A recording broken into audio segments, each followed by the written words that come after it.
I went to see Doctor Strange and I fell asleep. When I woke up, Charles Xavier was walking through the Guardian Forever. Carl is going to go pull Elizabeth Olsen out of some rocks. I'm like, not even Picard could save Kirk from the rocks. The rocks always win. Star Trek Picard is without honor. Just like season 1, season 2 is powerful, dynamic. It's a great ride through life, death, universes, and time. I mean, you gotta watch it. Go watch it. Well, what do I mean by without honor? Q's gonna be in season 3, I thought, but he died taking Picard and company back to their prime time. Gene Roddenberry's vision included a godlike being versus the crew of the Enterprise. I think that was originally supposed to be like the original series or before, but the networks didn't want it, and Gene Roddenberry finally put it in and said, we're going to use this, and it freaking turned out great, right? We had all these episodes with Q, and it was freaking awesome.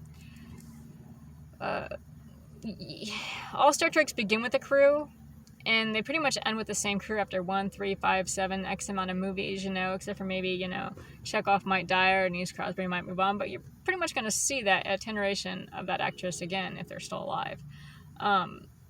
However, we're bringing back the TNG legacy characters, hell yeah, but we're giving up Allison Pill, probably Santiago Cabrera, maybe Orla Brady, to bring these people back, and that doesn't make the show what it is, doesn't make it stand itself.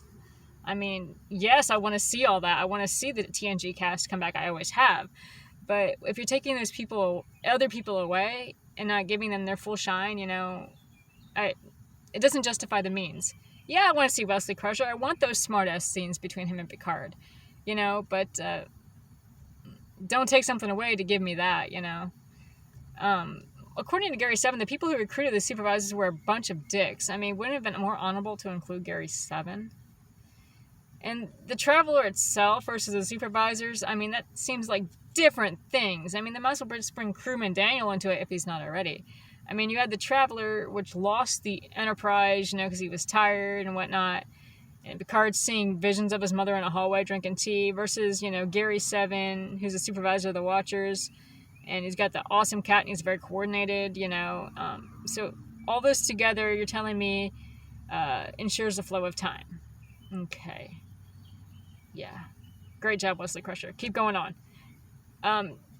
Does Jean-Luc Picard have a watcher? I believe so. I think that might just be Corey. I mean, there's just no way that guy could have made it this far with so many falls and stabs and everything else and seeing 4 lights that he does not have a watcher. He has to have somebody watching out for him.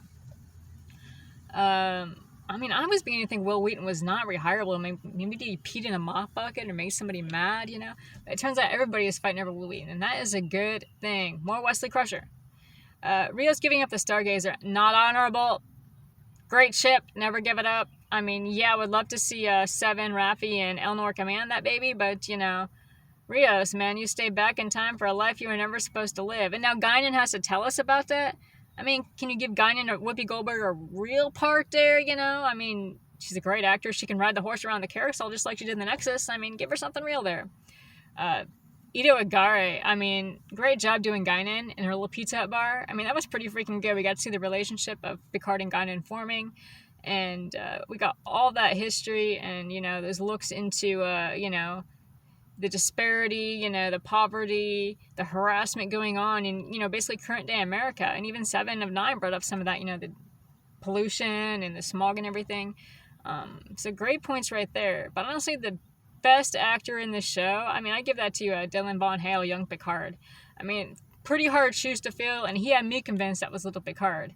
Speaking of the flashback drama, yeah, we needed it, but I would have loved to seen all that Picard history of those scenes with his mom, his dad, and young Picard.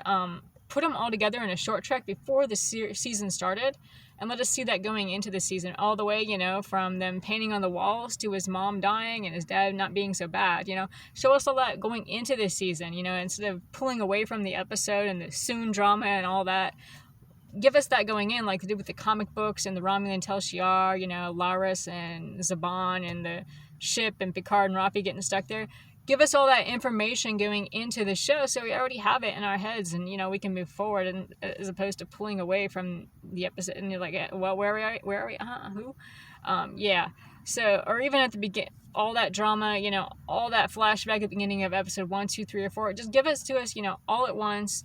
to his mom hanging herself, let's see all that, at the beginning, so it's all there and we can just go from there.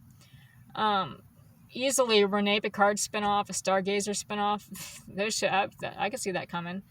I think the major turning point in this season and Star Trek in general, other than Picard not slaying the Borg Queen, her helping them through time, and her and the police officer and taking advantage of all those men, I think the major turning point was when the Borg requested provisional membership in the Federation. I mean, I still wouldn't have believed it when I'm going back and watching the Stargazer all the way to Farewell. I mean, I still wouldn't have seen that coming. I just would never have thought that would have happened. Even I think Seven brought it up in the Stargazer. It happened. I was like, wow. The Borg themselves were supposed to be introduced in Star Trek Season 1, The Neutral Zone. However, they were introduced instead in Season 2, Q Who. Picard's Romulan serialization has actually been going on longer than his relationship with the Borg Queen. I just kind of hope Lauris packs her bags and goes and lets him move on with his life, wherever that is or wherever it takes him in the Star Trek universe. I want to see more. I hope there's a movie. I hope there's more Picard. I love it. Keep it coming.